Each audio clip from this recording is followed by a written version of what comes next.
Hey, welcome to Sober Not Sane. I'm your host, Jebb Fink.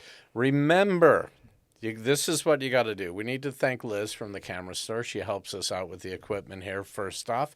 Follow us on Facebook and Instagram. Subscribe, like us, love us. Is there a love us button on YouTube? There should be. Listen to us on Spotify and Apple Play. So you know what? We have like a very eclectic group of people that we interview on here, and you may be the guy that's come the furthest, so to speak. This is it's Filipe. Yes, sir. Filipe Lete, and you are from Brazil. Yes, sir. And you rode a horse here, not tonight. Not tonight. Minus 25 tonight in Calgary, might I add. It's colder than that in my car. I don't know. Oh, man. Mine was like minus 27. Insane. And this, you were saying it's your first winter here for you and your fiance. Yep. First winter in Calgary, and everyone keeps saying it's not usually this bad. I'm like, well, it's not. It's the only one I got, to hold it against. So. But you got sucked in because we had a really good start to the winter. Right. Yeah. Where it was really, really nice. Exactly. And by the way, that will come back. I hope so. For maybe like a week at a time. It'll go really well. I've golfed here in February. No way. Yep. February golfing. Hit a ball off a frozen lake. Oh, okay. Well, yeah. No, I mean, we were playing a round of golf. Wow. But it's sort of this freaky thing they do every year. That's amazing. But so your book, this is your second book? Yes, yeah. I gave you the second book, which is terrible, right? You're going to wonder what happened in the first, but I'll ship it to you guys. I ran out. This It'll be a prequel. Yeah, exactly. Yeah, a prequel. You'll find out what happens after before you find out what happened before. This is called Long Ride to the End of the World. And this one is my ride from Brazil to Ushuaia, Argentina, the southern tip of South America, where I met my fiancée, Clara, on the trip. So it was worth the ride? Oh, it was so worth the ride. Yeah, that's a good thing. I mean, yes, big sir. reward for that. But the first book's called Long Ride Home. I had done 16,000 kilometers before I started this ride, so It took me about like 30,000 kilometers to meet her. So it was a long road to get to Clara. That's good though. You guys look pretty, and she, you know what? Even with the weather right now, she hasn't left. Exactly. So that's all I can ask. I love you, but it's too cold to me. I'm gonna miss you. So, what prompted you to make the ride? So everything started with a book that my dad used to read to me when I was a little kid. We've always been a horse family. My name's Filipe because it means a friend of horses. Oh, really? My dad used to rope and ride bulls. And so I grew up with my dad being the hero. I wanted to be a cowboy. But not only that, when I was really young, he used to read me the book of Aim Chifley, who was a Swiss school teacher. In 1925, this guy rode horseback from Buenos Aires to New York in the United States, Buenos Aires, Argentina. And it became my life's dream. Like when my dad used to tell me the story as a kid, I'd be like, oh my God, can you imagine crossing all these countries on horseback? So I get your motivation was from this book for your child. What was his motivation? So his motivation was he loved horses and loved the outdoors. And when he went to Argentina, he went to teach school, teach English for young kids. Right. And fell in love with the Criollo breed, which is the Mustang of South America.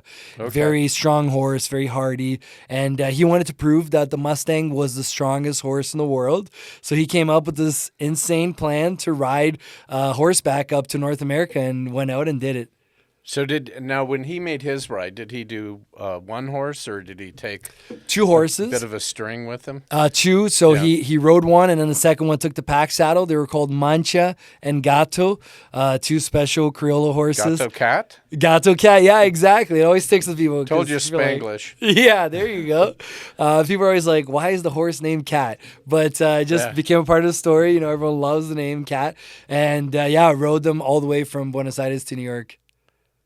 What he just to prove that it was the strongest breed. Yeah, the strongest breed. And I think in a way too, like he was an explorer, like Marco Polo was a long rider. Charles Darwin was a long rider. You got to remember that. I didn't know Darwin. Yeah, Darwin was a long rider. So back in the day, a lot of people that like to ride and explore and learn about the world, they got on the back of a horse and set off into the unknown. And he kind of saw this opportunity, to travel at 4 kilometers an hour and see the world. Yeah. So that's why he did it. Yeah, it does fly by you. Oh, yeah, right? That's, I've done stand up all over North America. Yeah. Well, all over the world, sort of. But North America, I That's drove awesome. most of America.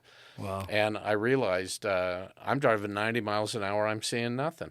Nah, you see a lot though, but it's crazy. There's no other way to see the world than on the back of a horse. First of all, you have no engine; it's quiet. Second of Yes. all, you're higher than a car, so you see way more. And thirdly, it's so slow. It's such a slow form of travel, and you need to ask for help. Like with a car, you put in gas, you go, you do 1,000 Right. kilometers a day. Motorcycle, a bike, do 120 kilometers a day. Stop the bike, put up your tent. The horse is a living, breathing, eating being, right? So it needs, a place to sleep, something to eat, water to drink, and that allows you to enter people's homes. So it's quite a special way to travel. And a lot of care. A lot of care. It's like traveling with babies. They can't do anything by themselves. But you're in the middle of the Chihuahua Desert with these babies. Yeah. Yeah.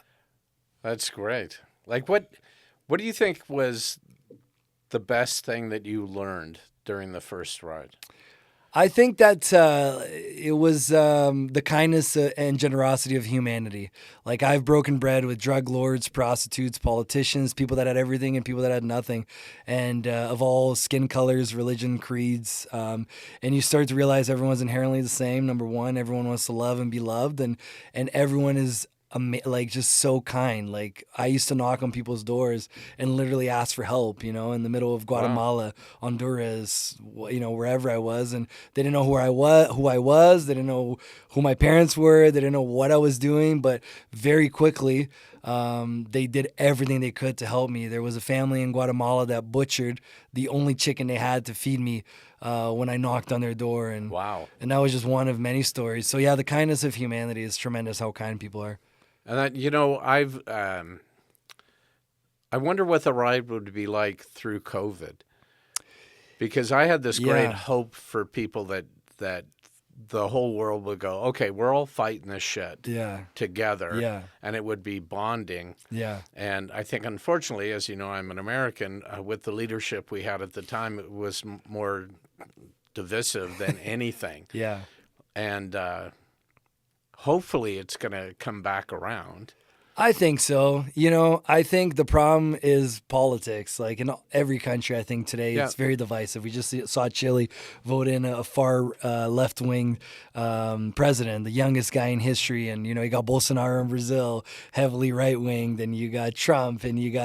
So I think the world is very polarized right now. But I think it's politics. Once you go into your home or my home or his house or her house, it's all the same, man. We just want to be loved and we want the best for our kids. And we're all, try to bitching help about people. politics. Yeah. And we want to help people. And yeah, I think once you go wherever you are, whether it's Russia, Siberia, Africa, or Brazil, it's all the same. We just complicate it with politics. Did you find the horses were a great break for people? Like, Oh, 100%. It's an equalizer. people like, love horses. People love horses. Even if you don't love horses, you love horses. Yeah. Every statue from Alaska to Ushuaia of when the country was liberated, there's a guy on top of a horse with a sword. Yep. Horses freedom. Horses are, so it was a magnet. Like I became friends with drug lords who kept me safe in Central America. I went into their mansions. I met their kids. I hugged their wives. I saw their AK-47s. And why did they allow me into their home? It wasn't because I was a journalist or because my name is Filipe or because I'm from Brazil. It was because I was on top of a horse and they love horses and the horse is a common language. So yeah, for sure. Well, and a big status symbol in a Yeah. lot of Latin countries too. Well, it's funny. I read this the other day. Back in the day, everyone had a horse, but only the rich had a car. Nowadays, everyone has a car. Only the rich have a horse. Yeah. And yeah, so the drug lords had the nicest Spanish horses in all the land. They loved horses and big status. And for the show. For the show, 100%. Yeah. Yes, sir. And they're beautiful. And they are beautiful. Yeah. Do you actually have a favorite breed? I love quarter horses just because it's the first horse my dad put me on when I was a little kid. I grew up roping and stuff. But on my journey, I got to ride Mustangs and Criollos, and I've ridden all sorts of horses. And I love all horses, truthfully. But if I were to choose, be like, what horse do you want? I'd probably pick a quarter horse. Yeah. Yeah. A little They're just more very agile. compact and Just agile. Like if you want to rope or you want to, cut a steer, they're very athletic and very smart. Yeah. A lot of brain. Yeah, great horses. We had race horses when I was Nice. a kid, and also an Arabian ranch my dad looked Nice. after for somebody. And I learned from my dad, you know why we like quarter horses? That race is over now. You're not watching them and see yourself Yeah. lose money all the way around. It's like, It's quick and easy, like pulling a Band-Aid. yep. That's And funny. man, they fly out of that Oh, gate. yeah. They're quick. They're very quick. They were bred to run a quarter of a mile. That's why they're called the quarter horses. Well, catch a cow. Exactly, catch a cow. Yeah, they were. It's a breed that was they joined the thoroughbred, which is the Yeah. racehorse, with the Mustang. So it's quick but stocky, and it became quick for short Strong. distances. Strong. Yeah. So yeah, it's an amazing horse. I love them. But the Arabian horse, you got to be on your feet to ride an Arabian horse. Like they are. Depending on how trained they are. Yeah, but even the really trained ones, they're very spooky. Well, they the first one I got on, I found that it had been trained, and everything I did with my legs and my feet told the horse something. Yes. And I would do something, and all of a sudden the horse would start trotting sideways. I was like, "What the fuck?" Use your legs. Yeah, and the guy that my dad bought him from didn't tell him. Oh my God. It was just, you know what? It was, a wealthy guy from California wanted to own Arabians, and my dad went and bought Arabians for him and Nice. put him on the ranch, and it was like, we have no idea what to do with these. And I'm sure the guy that sold it wasn't happy that it didn't go to someone that already Right. loved the breed. Right. They're amazing horses. They're one of the oldest. I think they're the oldest horse breed. Like all other horse Really? breeds have Arabians in them. Yeah, they're great for endurance racing. They can go like 200 kilometers, and they just don't stop. They're very hardy animals. Wow. Yeah. Yeah, I always wanted to know what the horse was thinking. Like we did, I on the ranch would do trail rides. And Nice. The trail horses, I mean, they're pedunk horses, Oh right? yeah. They're following Yeah. the same path all the time. Head to tail. Head to tail. Yeah, and I'd be in the lead, and I would actually just sit backwards on the horse and drop the reins, and the horse knew where to go. And people were like, "We're not really riding horses, are we?" They're riding us. Yeah, they're giving you a lift, and Yeah. they're going to endure this because they get a little grain at the end. And That's it. They're very smart animals for sure. yeah, it's now. What you're in Canada. How long have you been here? First winter. So this is the first winter in Alberta. I grew up in Ontario. When I moved to Canada, I was 9 years old. My dad, Okay. I came up with coffee, used to export coffee into Canada. I lived here from 9 till 17, 18. My parents moved back to Brazil. And then I came back for university. I went to school at Ryerson. And so Okay. and then rode the horses back at 25. So from 9 to 25, I pretty much lived in Canada. And now we just recently came out west. We love the mountains. We're outdoorsy people. So I love Calgary.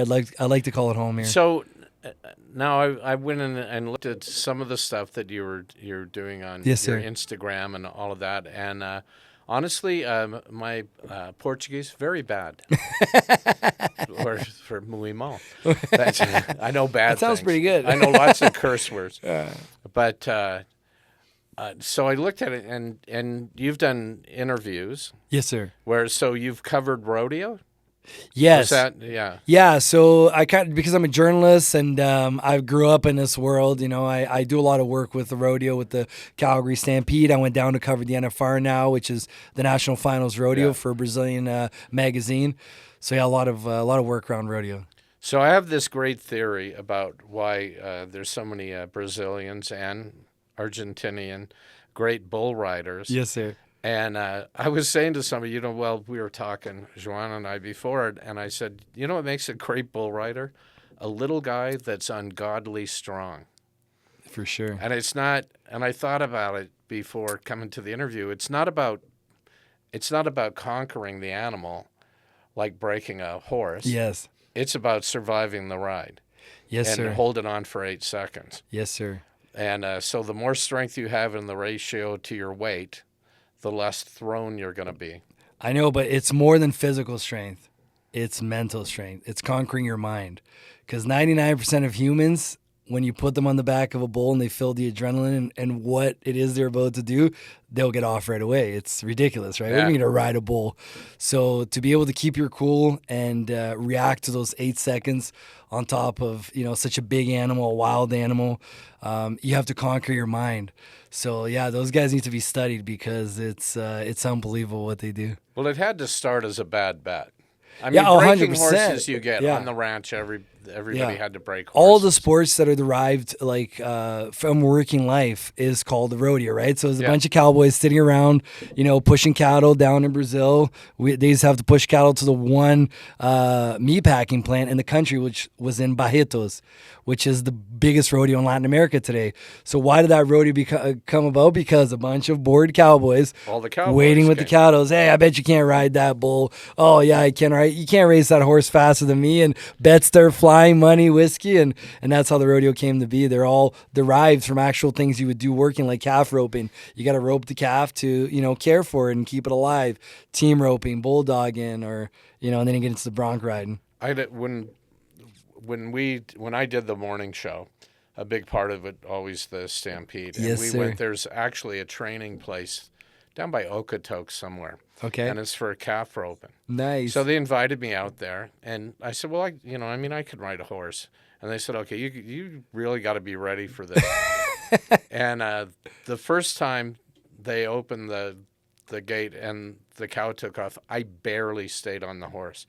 Didn't get a rope in the air. It took me 4 cracks to get a rope in the air. To get the rope going, yeah, it's insane. Yeah, because it was like, okay, I'm not getting dumped live on the air. Yeah, I'm holding on for dear life. I'm like laying over the horse's neck and like holding on as tight as I could. And when you watch the actual rodeo, it doesn't even look like they're putting an effort out. It's unbelievable. Those guys are roping in like 7 seconds, 6.9. And yeah, you're on a horse going from 0 to 40 kilometers an hour at the bat of an eye.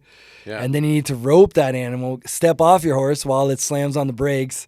Step off is a polite way to put that. Launch. I would say launch off. Launch. That sounds correct. Yeah, they're amazing athletes, and it's really cool because especially in the 21st century where we're like diving into our phones and becoming a part of our computers. It's something that requires you to have an intense connection with an animal. Like it's teamwork, as I'm sure you notice. It's not just the roper. 70% is the horse. If you don't have a good horse, you're not going to rope in 7 seconds. Right. So it's really cool to see how they can work together. It's awesome. And they absolutely love their animals. Oh yeah, you live for them, right? Life. It's their life, exactly. You live for them. Like everything comes around that animal. Sure, you love to rope, but roping is what you do once, twice, 3 times a week. But you're getting up at 6 a.m. to feed that animal 7 days a week, 365 days a year, and there's no day off on a farm or a ranch. No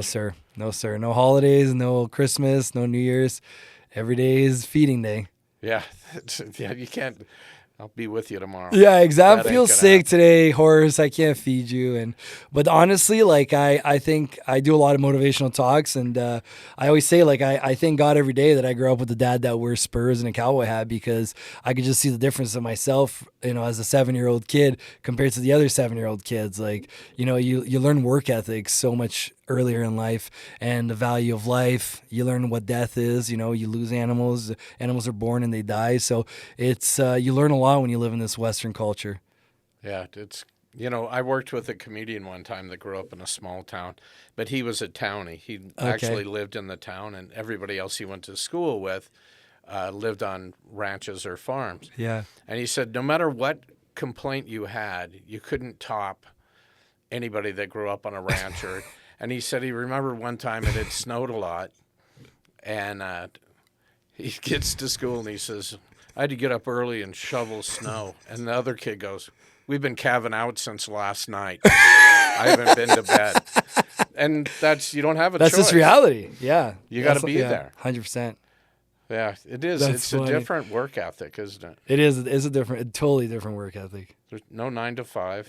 No. It's just, it's things that are alive. Like you just can't sleep in. You can't take a day off. Like they depend on you. If you don't go put water for that cow or that horse, it's not going to drink. So, the work ethic is just, it gets ingrained into you.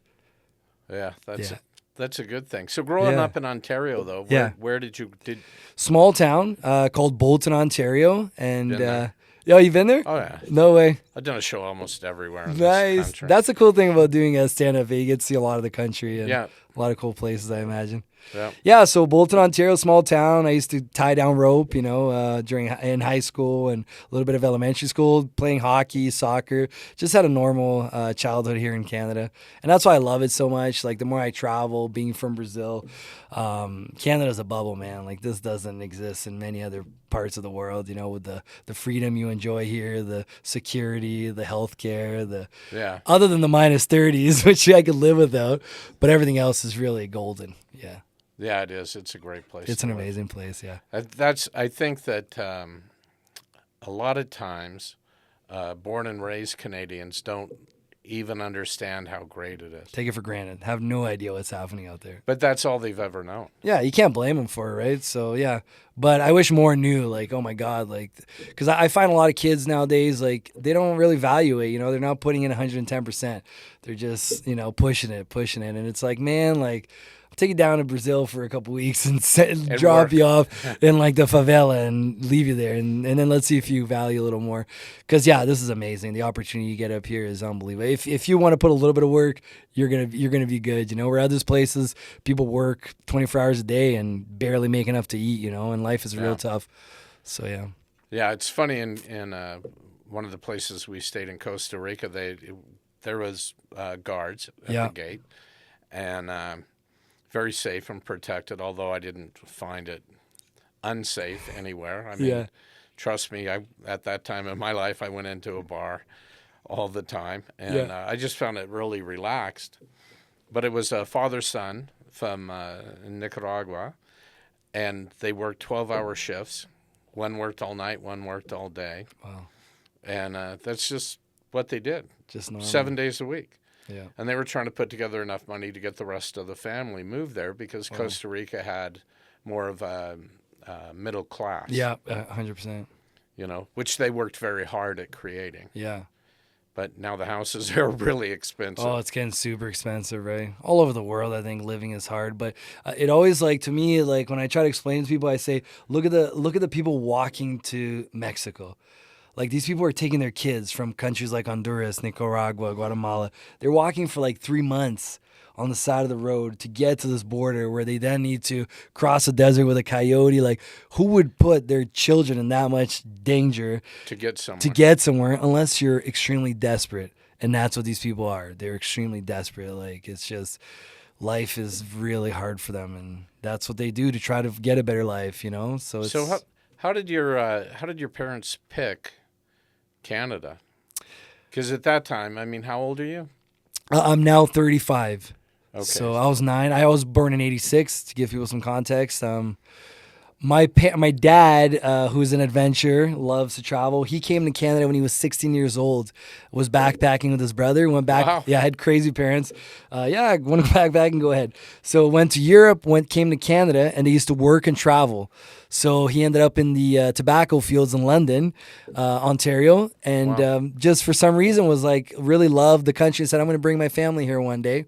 And in 1994, when we came up, my dad, we're from a small town in Brazil where they grow a lot of coffee, and he saw an opportunity to export coffee to Canada, made some relationships, and was like, it's now or never. And I think in a way he wanted to give my sister and I an opportunity to learn English and live in this, like we said, this great country that he had, come here and got a small taste of it, and wanted to give us this opportunity in life. So I'm very thankful to him that, I was able to grow up here, and I just feel lucky and blessed because a lot of the traits that I have came from growing up in Canada, like doing volunteer work. Like, who does volunteer work but the Canadians, right? You got to do it to finish high school. All over the world. They won't let you get out of high school unless you have, like, I don't know how many hours. So it's, I really value everything I learn from, this society. It's an amazing place. Well, I'll tell you, growing up in Southern California, not a lot of volunteer worries. Yeah, Brazil Not a zero. lot of, Like what? Volunteer? What do you mean you're not going to get paid to work? Like Yeah, why are you working? explain this to me. Like what do you mean volunteer? Yeah, so yeah, that's when you know it's a special nation, man. Like when you stop at the stop sign and they are fighting to see who's going to go first. Let Like the other person. yeah, that's when they got me. I was like, okay, I could live here. Well, Mike McDonald used to have a joke that Canadians are the only people that at 3 a.m. they would wait for the walk sign. A hundo P, yeah, for sure. Yeah, That's just funny. Anybody else, just go. Just go. No, someone might come. We got to wait. That's an amazing country. Great people. Yeah, I'm not so big on waiting for red lights all the time at 3 a.m. True. But so what are you doing now? You said that you do motivational speaking. Yeah, I do a lot of motivational speaking all over the Americas, which has been great to large companies, universities. You know, I talk about strategic planning and working in a team and everything that it took for me to undertake this arduous journey to cross the Americas. I also write. I write for the Toronto Star. Do some stuff for Post Media, Brazilian publications as well. And I'm just finishing my third book right now. It's called Last Long Ride. And my documentary, it's going to be an hour and 30 minutes, comes out for Super Channel and Amazon Prime next year. Oh, nice. So really excited for that. I've been working on it for a year. I've been shooting it for 10 years. It's more than 500 hours of footage throughout the entire journey. Wow. And yeah, it's been just a dream come true. To have a film, I went to school to make documentaries, and I'm about to finish my first one, so really excited.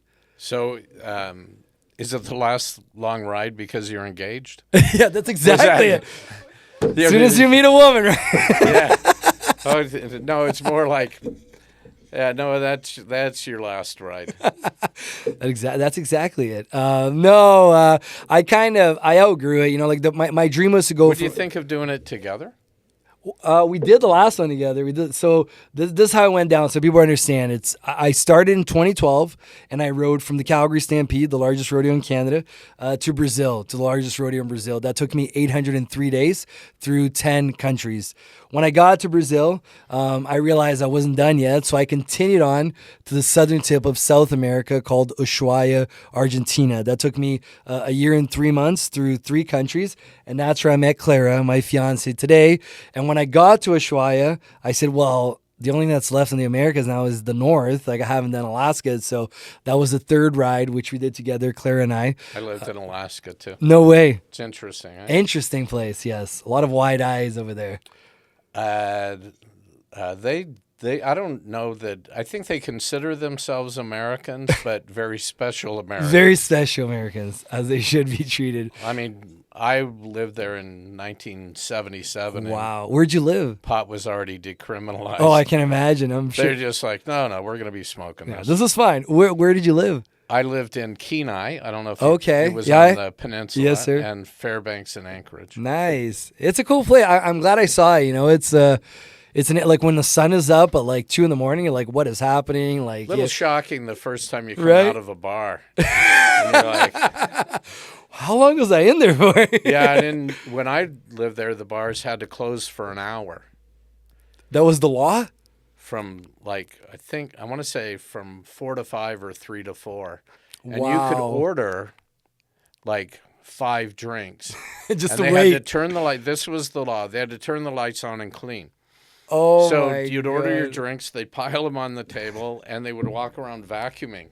And then when the hour was up, lights go down, music comes up. Ready to go again. Right back at it. And that's Alaska to a T. That is Alaska They're to a not T. stoppers. They are not stoppers. That's funny. And when I moved there in Anchorage, they had a, let's call it the ballet. They had a strip joint. Nice. On the street downtown, on the main street. Yes, sir. And they had women dancing topless in the window. You could see them from the street. And I thought, wow.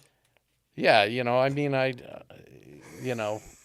I know we're still in America, but that seems odd. Right? It's another world, though, eh? Yep. It's very different from the rest of America or the world. I found the people very interesting. You find a lot of people up there that seem to be running from something, you know what I mean? Like, it seems to be one of those final frontier kind of places, you know? But good place to hide. Great place to hide. But just the lighting Like, it just was weird to me. Like, we never, and then it was like, because we were up there in the summer, we started the ride in the summer, obviously. As you know, it's a very cold place. And then once we got to like the Yukon, like southern Yukon, then it's night started coming back. And that was equally as Hard. weird. Yeah, it's like, oh my God, it gets dark at night. Like, and there's bears everywhere. Like, it was weird. Yeah. Yeah, that's and if I remember correctly, horses are great at telling you there's a bear. Oh, yeah.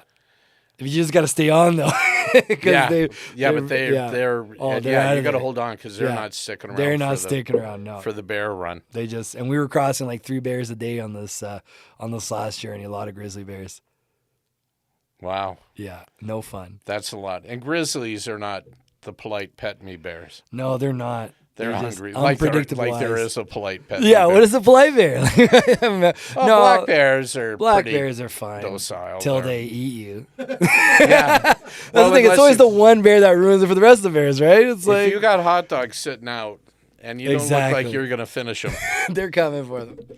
But it amazes me that North Americans have no concept of the wild.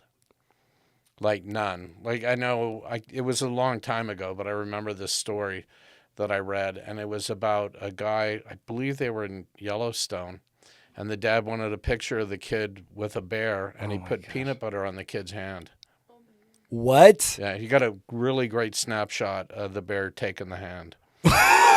And it was like, how could you have been that stupid? And they had it in their head that they were like trained animals. And I will tell you, I think I've told this story. I did a show at the Strathmore Rodeo. They drove me out in the back of a pickup truck, and I did stand up. And that's awesome. The first day, the rodeo clown says, "The bulls are next. Stay out here with me." I went, okay. You know, I was honestly still drinking at the time, and I thought, what a great idea. And I literally thought the bulls were basically trained. Wow. And he said, all right, don't get in the barrel. They know how to get their horns in the barrels now, and they'll just get you that way. And I said, well, I'm going to run up on that fence. And he said, the mean ones know how to run at the fence and knock you off. And I said to the guy, well, the cowboys will help me out. And he goes, they're here for the rider. They will ignore us. And I was like shocked. Like, it's a beyond rough sport. Oh yeah, it's so rough. It's unbelievable. Like, you only really know how rough it is till you got on the back of a bull and experienced it. Like, everyone should do it at least once in their lives. I think I rode a cow when I was a kid. Yeah, you got it. That's it. Same thing. Like, when it's that adrenaline and facing your fear. Like, everyone's afraid of it, right? It's so scary. It was. I think my dad challenged me to do it. Like one of those classic father. Yeah. Yeah. But you can't ride that. Can't ride that cow. And he was right. I could not ride the cow. It turns out even like little steers will buck you off. Oh yeah, they're mean little things. Yeah, they don't want to be. Nobody really wants to be ridden, do they? No. We would react poorly to it as human beings. What do you think? Do you have something in your head that in all of the places you've been, where you looked at it and thought, this is the most beautiful place ever?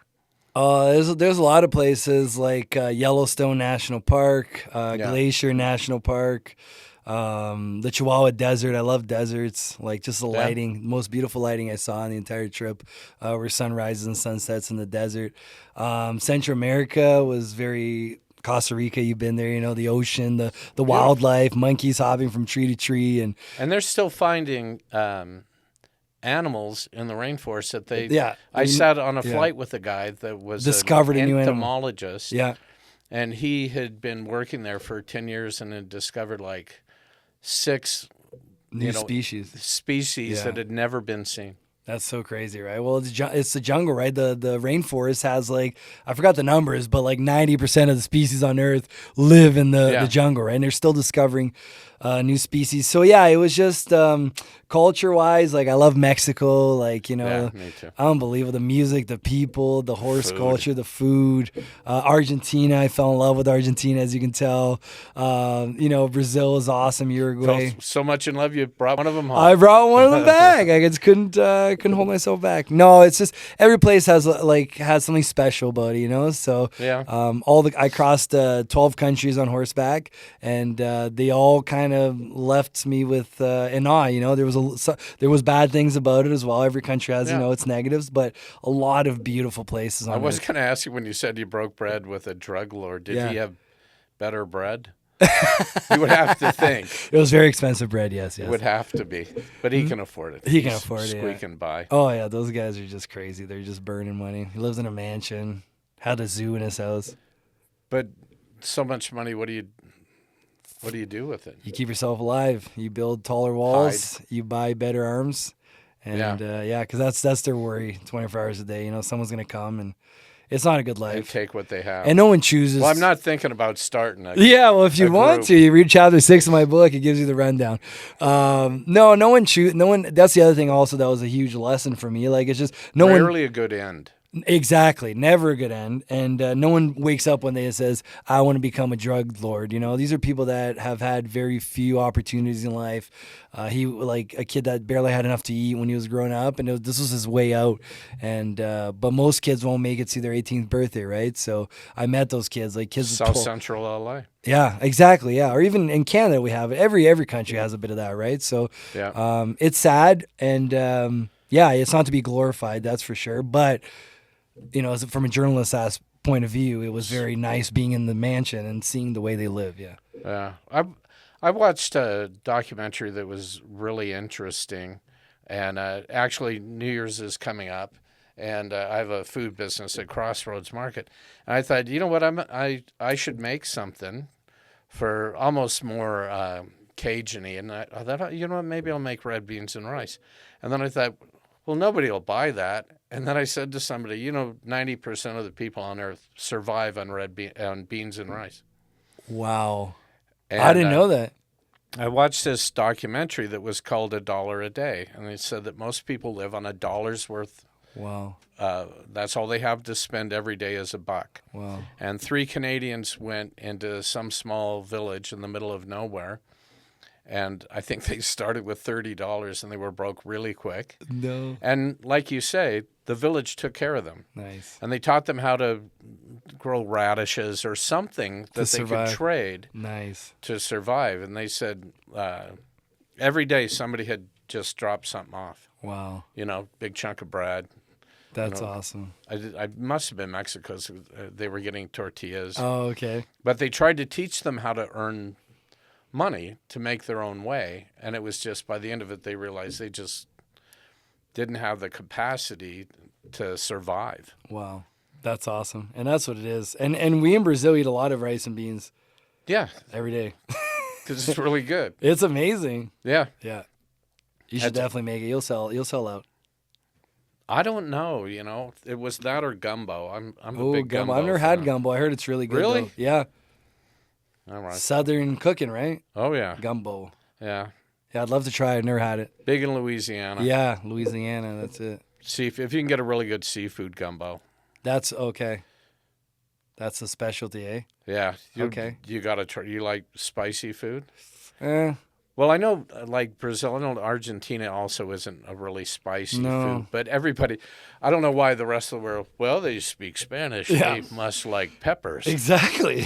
I'll make them peppers. Exactly. Everyone thinks, I'm like, no, that's Mexico, okay? Oh, there's a whole other world under Mexico. First time I went to an actual Mexican family's house for dinner, we had cheese burritos that were chock full of raw onion. Oh, my God. And it was like, okay, now I'm going to need some tequila, but my stomach is really going to hurt. And it did. Like, my body just wasn't ready for that much raw onion. Oh, and that was it. But that was considered like one of their delicacies to make. You got to eat it. And the cheese was stunning. I mean, oh yeah, it's so good. It's totally different cheese. No, they're very good. I find, like, other than the spiciness, which I hate, the food is so good in Mexico. It's just so tasty. Like, you might have a shock with the gumbo I make. Okay. I like a little snap to it. A little snap, eh? Yeah, just a little snap, but not too bad. Okay, I'll come try it. Yeah, I should make it at some point. What out of all of the Where was your favorite place to eat since we were talking food? about yeah. food?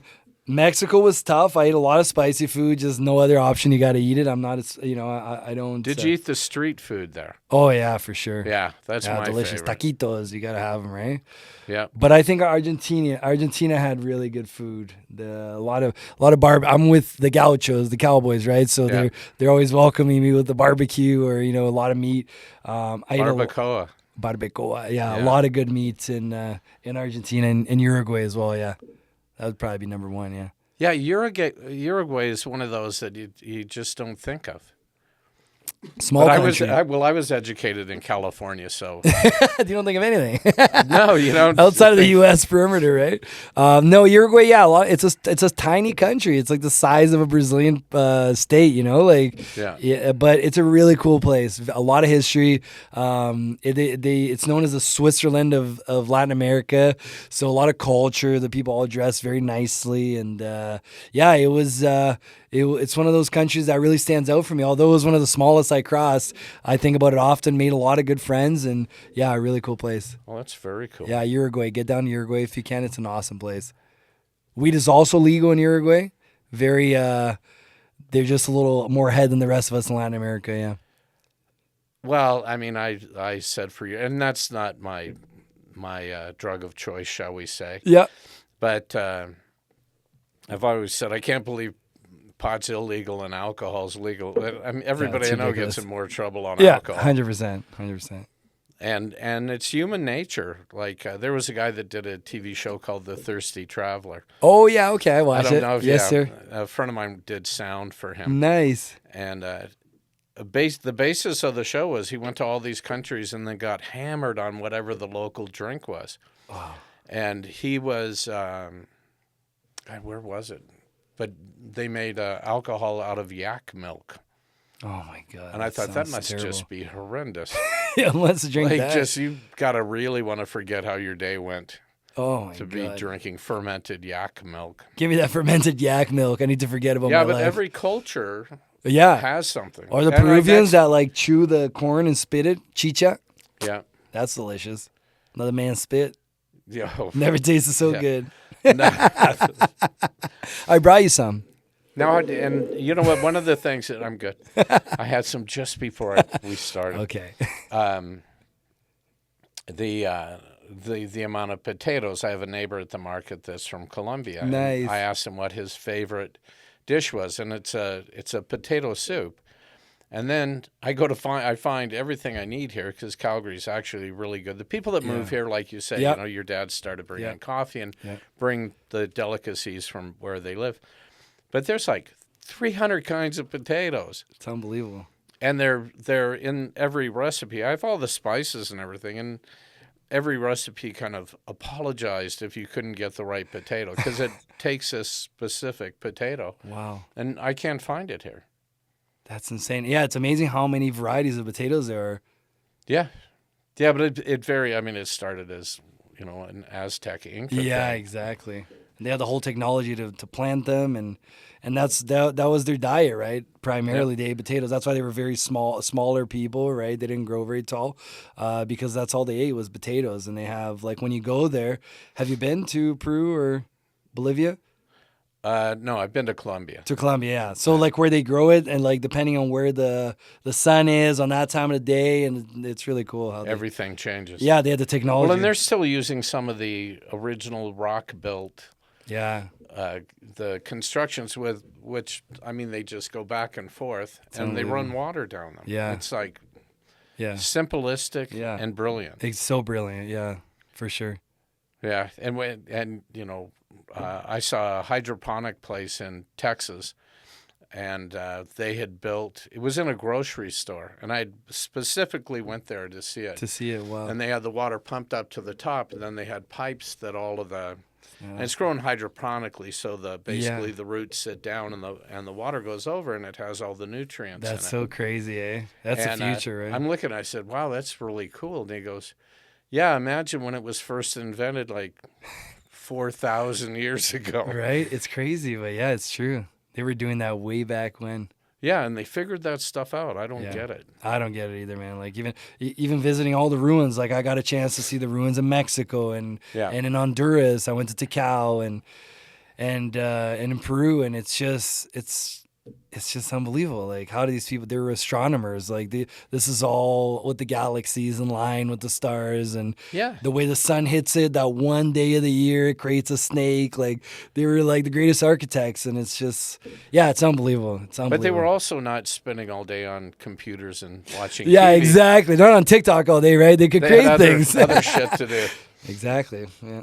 Did you see the cave dwellings in the southern U.S.? No, I didn't. They don't even know who the people were. Isn't that crazy? Wow. You know, and they had built houses gouged it out, and obviously it was a form of protection too. You know? Yeah. If they were being attacked, they pulled the ladders up. Wow. You sit out there all day. We got a lot of food in here. We got water. We're good to go. Irrigation system. Can't get in here. Yeah. Wow. But it was out of necessity. Yes. And That's now we amazing. don't have that much necessity. We don't think about it, right? Like, everything's just so easy. Somebody must be thinking of it for us. Yeah. One would hope. One would hope, right? But then it goes back to the simple things about growing food, Yeah. you know? And then what happens? Because we're people, things like Monsanto happen. Yeah, exactly. Where it's like we can control all the food. You got to buy seeds from us. That's right. It's like, what? And if our seed Yeah. happens to blow into some poor farmer's Yeah. field, we'll sue them. Exactly. Not our problem. They're losing those lawsuits now. Yeah, but they're a powerhouse. Like, it's crazy. The world is crazy. But some inherently evil human being thought, I'm going to start a company and control everything everyone eats. Isn't that, yeah. As opposed to, I always had this theory, I don't know if you know it, in the U.S., they actually pay farmers not to grow crops I did not know to that. control the pricing. Wow, that's amazing. And I said, there's a lot of people that are hungry, and farmers are really proud human beings. Oh, yeah. Why don't we pay them to grow food and then ship it to people that don't have food? Yeah, that makes It sense. seemed like a really sensible thing to me. Oh, yeah. Far too easy. I'm sure you would have never talked, Trump into that. Maybe Biden. He's a kinder, gentler. He's like having your grandpa run the country. Yeah, exactly. You kids, take your shots. Which, Grandpa. Yeah, I don't know. That guy's just kind of out of it. He scares me. I don't know if he scares me. I think it would. Somebody asked me about Trudeau, and I said if I thought he was actually running the country, it would scare me. I think there's more going on. Touche. Yeah, But you know what? Yeah. Honestly, he did a good job of reading what they told him. He didn't try to make up. I mean, Trump tried to make up all these. Yeah, right. Maybe if you guys drank Clorox. Did this guy just say this? Who thought that it's was a good unbelievable. idea? Isn't it crazy how that guy was there for so long? Yeah. Yeah, and America's full of guns. It's crazy. Nobody did a useful thing with them. I'm not saying. I'm just saying. But, yeah, so do you think that you would ever go back to live there? In Brazil? Well, I'm thinking you're probably more likely to live in Argentina. That's true. That's true. There's a new sheriff in town, That buddy. is a fact. Not right now. I think we love to travel, like Canada seems like a good place for us to, as you say, you can fly anywhere, you don't have to stop anywhere. It goes straight anywhere you want. But eventually I think we'll get back to our countries, we have our families there. So I think in 10 years or so, we'll go back to Argentina. We actually, you know what? We had a guest on that you guys should meet. He's my neighbor at the market. Okay. He's called the Spice Merchant. Okay. And he started out as a backpacker and a travel blogger. Nice. And then he started collecting spice and bringing it back. And now he makes all of these, like anything you want from your homes, he has it or he will get it for you. That is awesome. Yeah. We have to So go he visit would. him. I think you guys would have a lot to we'd chat love with about. That'd be awesome. And whereabouts is this? Crossroads Market. Crossroads Market. Okay. Yeah, and they're a younger couple. And, Okay. Where they went all through. He had just been here, and they went through parts of Russia and Nice. Greece. Love to and travel. all over Europe. Okay. And, yeah, That's you cool. guys would have a lot in common. All right. Cool. Yeah, we'd love to meet them. But okay, what's your favorite dish? Favorite dish that would have been Brazilian when you were a kid. I'm a sucker for rice and beans, so I'm definitely a Brazilian. So like rice and beans, some kind of meat, an egg, fried egg on top, and yeah, I'm happy. Yeah. It sounds just shy of an Asian dish too. Yeah, true that, for sure. Yeah, It's not far off. Not far off, no, for sure. But I think that the spices that Brazilians use is better. Well, it's not as hot. No, it's just tasty. Like Brazilian grandmothers, like, oh my God, they just like, Any grandmother. but Brazilian grandmas, like they have like the Italian, the Portuguese, it's a big mixture. And Big combo. oh, it's good. It's good cooking. It's good cooking. Now, is it a culture that fights over the rights to adobo? Do you know what adobo is? No. Oh, okay. I have this ongoing argument I learned about adobo Oh, from adobo. it's a spice that I know as a Mexican spice. Okay. And Filipinos believe that it's theirs. No way. And it's different, and it's used differently in each culture, Okay. but both cultures think they own it. That's so funny. I never heard of this. It's Yeah. like the pisco. Pisco, the Peruvians and the Chileans also have this fight. So what's pisco from? It's a drink. It's like made out of grapes, I want to say. It's an alcohol. Yeah, I guess. Yeah, it's alcohol. It's kind of their. Very strong alcohol. So It's their lighter, traditional alcohol. fluid-esque. Yeah, exactly. Yeah. Like it runs like you can fly an airplane with this stuff. And they have this fight that the Chileans made it, the Peruvians made it, who knows. But they argue over that. Oh, they argue. It's like soccer. Fortunately, they get hammered while they're arguing. Exactly, so and then that just makes it it harder. escalates. Oh, then no one wins. No one wins. No one wins. No. Bunch of losers. Yeah, not that fight. What about? And I know we can barely hear you, but we can. But what about Argentina? What's your favorite dish you miss? There are good ones. I think so. Asado? Meat. Yeah. Barbecue. She's a Yeah. Yeah. Or pasta. They're addicted to it. Homemade pasta. Or guiso. They make this delicious So stew. you're very That's fat. my favorite. It's like this stew with like everything, every vegetable you have in the fridge. Okay. It's good. You guys have to come to the business that I own. It's a pasta company, Oh yeah. and I make like real. And Like it's a I- restaurant. You go there to eat. no, I'm not doing meals right now. Like you buy the pasta and cook it at home. Yeah, Okay, perfect. and Yeah, it's we'll dead get some simple. pasta. It's fresh. It cooks in Nice. 3 minutes tops. Oh, delicious. Awesome. We'll definitely come by. But yeah, you have to come by, get some spices, and you can Yeah. make whatever you want with Yeah, it. yeah. Clara likes Yes, pasta. I like pasta. Yeah, Asado. yeah.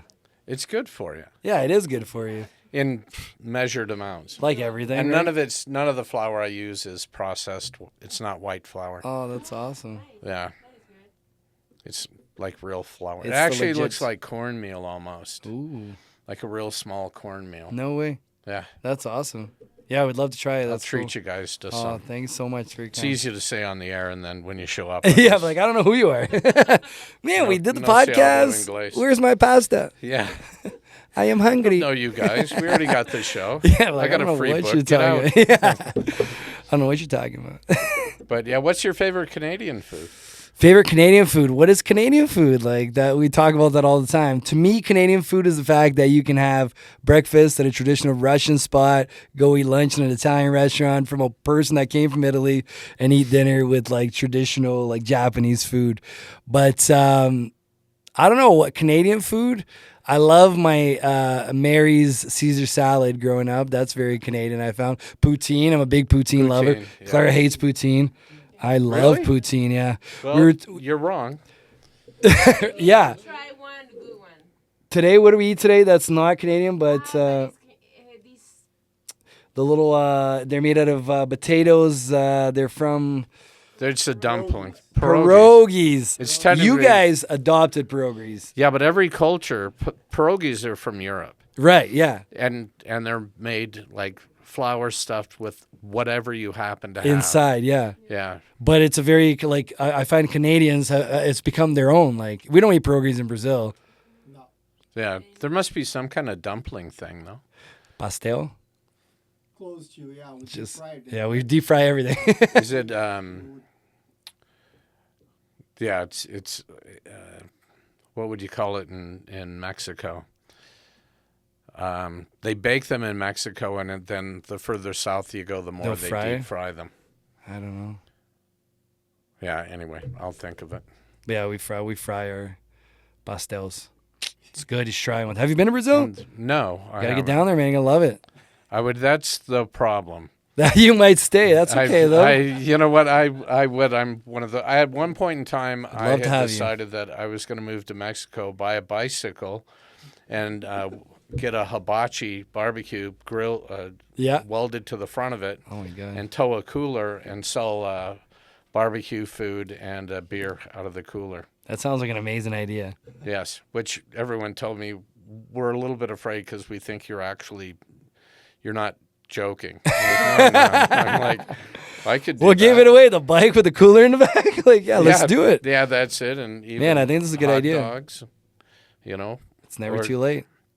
I found out in Costa Rica sometimes they consider hot dogs sausages. Really? Yeah. Did not know that. Do you know what chilaquiles is? No. Oh, Ooh, you have to it's good. have some of those.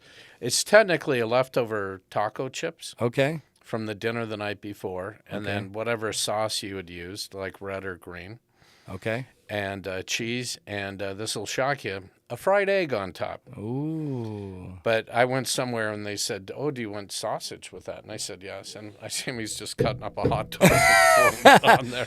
That's so funny. These are hot dogs, man. Technically, it's a sausage, That's so funny. but I did not know that. food is always the great equalizer to me. For sure. Definitely. And the fact that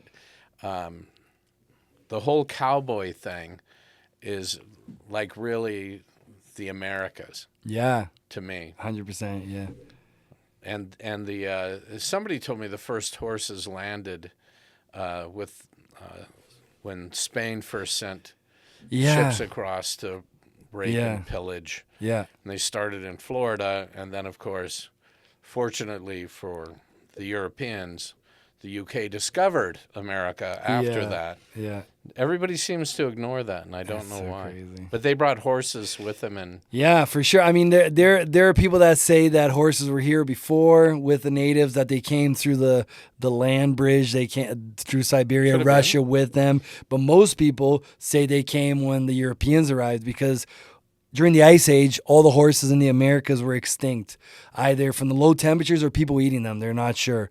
So there is some did the natives bring them when they walked over, or did the Europeans came? But most people think the Europeans, that's when they were reintroduced, when the ships arrived, because you need horses, right? To find the new world, to plow our fields, to go to war. Like, they did everything for us. We tend to forget that, right? The Americas, it was built on the back of a horse. It was the only way we could do anything. So they're so important to the Americas. well, and the fact that that's how people landed in the east Yeah, of the continent Yeah. and moved west 100%. was with wagons. That's the only way they could do it, right? And some of them towed with oxen, Exactly. and like the two-wheel wagons that Yeah. were really not the fanciest No, thing on it was a earth. hard life, man. Can you imagine, just not No. knowing what you're I coming complained up to? about driving across. Imagine your oxes, getting the oxes out of the barn. Come on, Jerry. Come on. or where's the- something happens. Oh yeah, it's crazy. It's insane. We take it for granted. Like, these people's lives are so hard, But they were strong, and they were pioneers, and they just kept going, right? Even like the RCMP riding out from Ontario to Alberta, like, they literally rode horses. Let me tell you, I know what it's like to ride a horse long distance, and it ain't easy. Nowadays, when you have a GPS and towns and cities, imagine back when they did it. So, yeah, you got to tip your hat to those men and women that did it when they did it, and you- the animals. Did you run into anybody that was unfriendly about you being on their property? Just one woman in Texas. That's No way, Yeah, Texas? right? Who would have That's where thought? my mom was from. I love Texas, but yeah, just this lady. It was late. I was going over a pass, southern Texas near Mexico, and I found this gate on the left side of the road. And when there was a house, I'd knock on the door and ask for help. When there wasn't, just a gate in the middle of nowhere, you open the gate and put your horses in, right? And I don't know if there was a sensor or something on the gate, but 10 minutes later, I hear this truck screeching up, yeah, and she's like, "Who are you?" I'm like, "Oh, my name's Filipe. I'm riding horses from Canada to Brazil." She's like, "Saddle up and get out of my land." I was like, "Thank you, ma'am." So yeah, I had to. It was a tough. They are ride. a bit possessive, Yeah, a little bit. considering they weren't exactly the original owners. Yeah, exactly. None right? of us were. None of us were, but they definitely were in. That was Mexico, right? Well, yeah, and the same with California. Yeah, exactly. Somebody asked me one time, they said, man, there's like a lot of Mexicans in California. I said, yeah, they owned it. Yeah, exactly. We stole it from them. Yeah, pretty much. Them and the Yeah. indigenous. We Yeah. just Twice. boldly came across Yeah. and went, I believe this is ours now. But when you look at the original map of Mexico, like even parts of Wyoming was Mexico. That high up. Yeah, and they had a president that. They don't show us those maps in school. Yeah, in those maps America. have been burned. Yeah, that's right. Donald Trump has them at his house. But no, it's crazy. But yeah, it's the horse was very important throughout this entire process. You know, that's how they did it. But you know what? It is amazing that I have a tendency sometimes to drive in the middle of the night to get somewhere, and I was running out of gas and could not find a gas station. I actually ran out of gas. I could see the Shell station in Strathmore, No. and I called AMA and they came and got me, which also didn't happen for the people coming across. But somebody said, "Well, why don't you just stop at a farm?" I said, well, what do you mean? You just go knock on the door and say, Yeah. hey, I'm running out of gas. Can you help me out? 100%. They would help They'll you. fill you up and let you go. Yeah. And it's crazy to think about, but that's the truth. Now, what if you did that in a city? Downtown Calgary, you find the first door, you knock and say, I need gas. What would they tell you? The same as Texas. Get off of my land. Settle up. Yeah, exactly. Something about the rural communities, you know, and they still hold that essence to help. Well, you help your someone neighbor. because you need it, right? That's how their lives are able to happen, is that they rely on help from their neighbors every day, right? So And at some point in time, everybody needs some kind of help. for sure. You know, and I think people forget that and become Yeah, so possessive. yeah, You know, yeah. I don't know. I live in a condo now. I'm not No, but I agree that with you. possessive. No, but I just think it teaches us to be self-sufficient and to take care of our own, and that's it, right? Like, you don't think about sometimes helping out people from outside, whereas farmers and ranchers, I think, are more inclined to open the door to a stranger just Yeah. because of this livelihood that they have. You know, you get together to brand the cows, everyone joins up and helps each other. You're going to build fence, you help each other out, and But in the city, I think it's fear-based. yeah, for A sure. knock at the door means Yeah. danger. Bad things are going to happen, for sure. Yep. And you know what? To farm people, it's like, well, somebody's gone out of their way to come here. Or somebody needs help. Like it's Yeah, night, or they're they wouldn't knocking, be- or they wouldn't be they wouldn't knocking. be knocking. Yeah. But for sure, like a large part of my trip, and I say this a lot, like I'm very thankful to ranchers and farmers in the ag community because they carried me. And had I done this journey through large cities, I don't know if it would have been the same. You know what I mean? I don't know if I would have. There's good people everywhere. Don't get me wrong. As people are listening to this and they're like, I hate this guy. Like, I live in a city. I'm not saying city people are bad. Like, don't get me wrong. No, I That's got not you. what I'm saying. But there is an essence about, you know, small country towns and ranching and farming that is still different. It's maintained this old style of thinking, you know, help out thy brother. Well, you know, it's really funny because I used to, when I went east to do comedy, mostly I went to Toronto, Hamilton, Yeah. Niagara Falls. Yeah. And I didn't really like going there. I could, like in the middle of my show, I would always stop in Toronto and go, you know, you're not New York, right? You guys got to lighten the fuck That's up. so funny. You They'd think you're love so that. important. And I ended up doing a little mini tour with this IG tour, and you would go into these smaller communities. Nice. They're all great. Yes. And I tell them, man, I hated Ontario until I met you guys. That's so funny. They love that. I mean, we did a comedy show in a church. There was literally a cross behind me, and here I am on stage cursing my head off. Wow. And thinking, well, you know, I believe in a loving, forgiving God. I'm going to go with that one. But, yeah, there is something different about smaller town Yeah. people. Yeah, 100%. But I will say that I went to New York right after September 11th happened. Not right after, but a few months.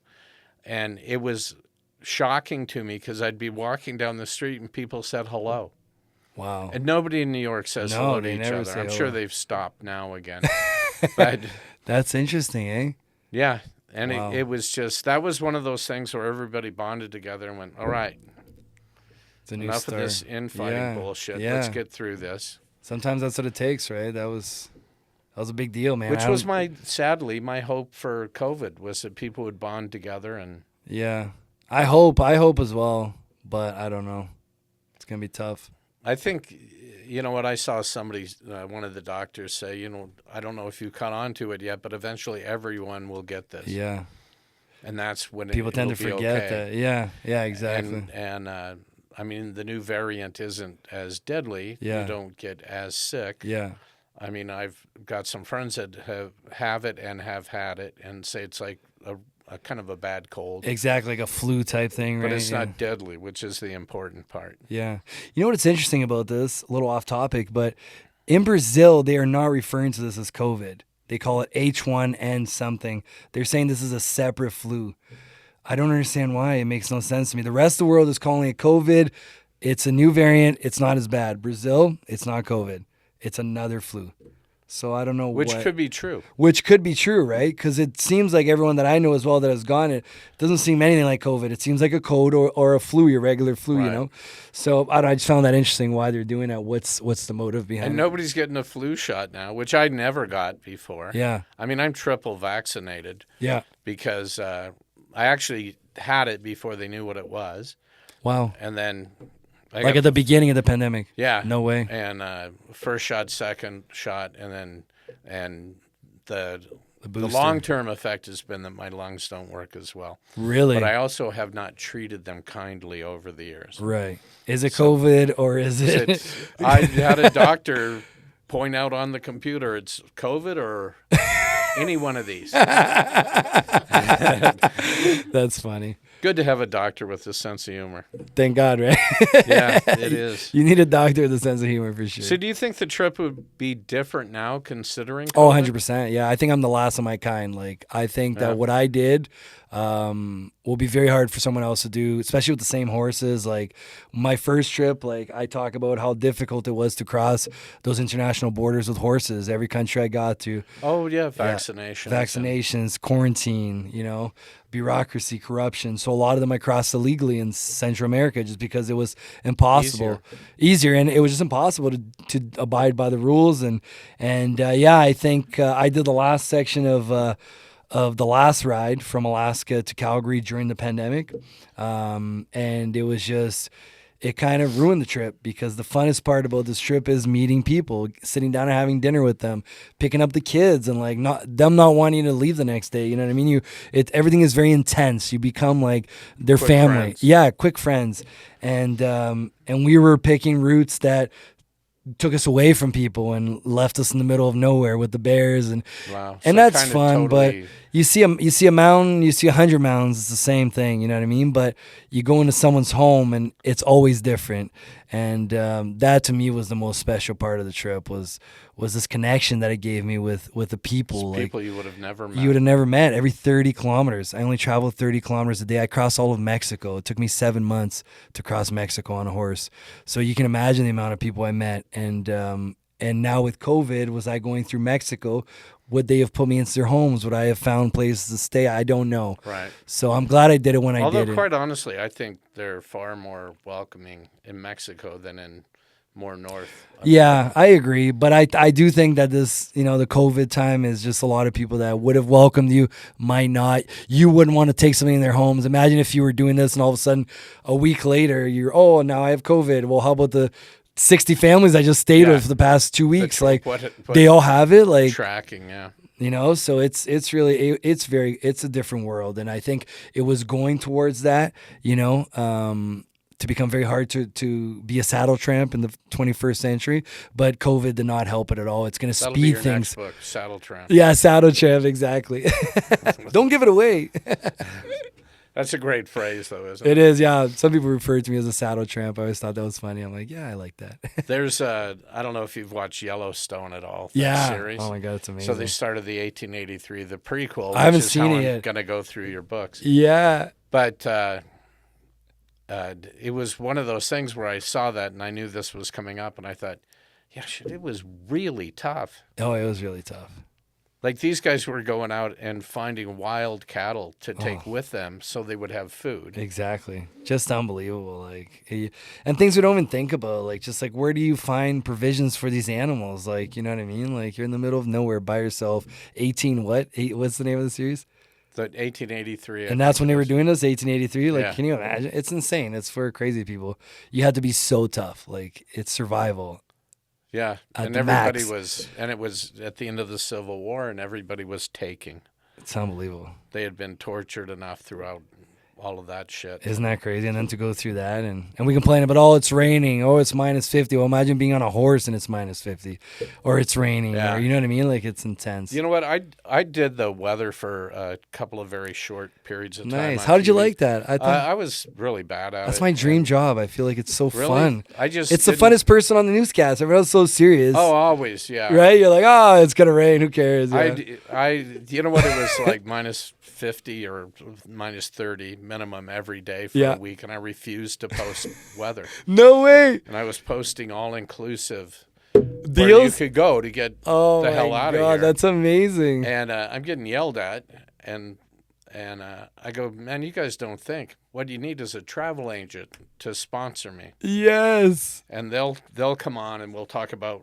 That's Call them. golden. You can get out of this shit. Yeah, it's terrible here. Go to Mexico. We got airplanes now. Did you get the deal? Did you? No. Oh, No, they just. small minds. TV's a really weird industry. Yeah, it's tough. It is archaic in its thought patterns Yeah. most of the time. Yeah. Yes, sir. And there's nothing worse to me than the phrase, but we've always done it that way. Well, Papa, there's the internet now. Yeah, And exactly. you don't have to guess how to cure yourself. Yeah, 100%. But it's very much that, right? We've always done it this way. Yeah, and I It's don't that know mentality. how. I don't think it ever changes. I'm sure it's been that way forever. Yeah, I The think older so. people have always done it the way they've done it and don't want to change. People, I had somebody tell me one time, change is good for people. People love change. I said, no, people hate People change. hate change. Yeah. They're afraid of it. Yeah, they do not like it. And it's, I've spent my whole life looking for change all the time and just do something. I mean, I've had lots of different careers and Yeah. done lots of different things, and I've been Yeah. very fortunate. Yes, sir. I've done some really stupid shit along the way, but Who hasn't? you know, like somebody told me, you got stories no one else has, and I said, yeah, there's a reason. 'Cause a lot of this stuff nobody else would ever do. It Exactly. was stupid. Accept the invitation from the rodeo clown. But who else gets to be out there? yeah. And the great ending to that story was at the end of the night, they had a post meeting, and nobody can find this one guy. He's the big sponsor guy. And somebody looks out, everybody's having beers and having a post meeting about how the day went. And somebody looks out and they go, holy shit, he's in the bullpen. No. And he had gotten drunk and decided to walk through the bulls. And the same mental thought I had was, well, they're trained. You know, they know when the bell goes out. Like, yeah, it's you know, fine. you train Yeah, animals train to do what you bulls. want them to do. Yeah. They're not so trained. No, they're not. And everybody went out and really quietly, all right, hey, walk this way. And they're all talking in this very childish way. And they said, if you yell, it'll agitate the bulls. And I was like, well, I'm not going in to get him. I've done my little I've done my stint part, of yeah. I'm the idiocy. comedian. Like, what do you guys Yeah. Did they get him out? Yeah, he didn't still, even he was pretty hammered. But by the time they got him to the edge, he was like going, what's wrong? You know what, though? We have a saying in Brazil, God protects babies and the drunks. So he was protected. And here I am. I've made it this far. Definitely somebody looking out for Oh, me. for Somebody sure. else at the wheel for a few nights. I got to tell you, this is great. Yeah, thanks for I having really me. enjoyed the time. It was very kind of you to bring your fiance. Yeah, I thought you're going to have to look at this ugly guy for an hour. Might as well bring, something nice. A bonus. A bonus, the pretty lady. A pretty lady that's very kind. Yes, sir. Yes. That's and I can't believe you got her to go for that much of the ride with you. I'm a lucky man. You are. Yes, sir. Think about that always. All right. Thanks so much for being on the show. Remember, Liz from the Camera Store, thank you very much for all of your help. And, of course, we're on Facebook and Instagram, Spotify, YouTube. And you know what? I'm sure on some bad set of antennas somewhere, you could probably pick us up on there, too. But we'll see you next time. And once again, thanks so much for being on the show. Thank you for having me. It was a pleasure. Thanks.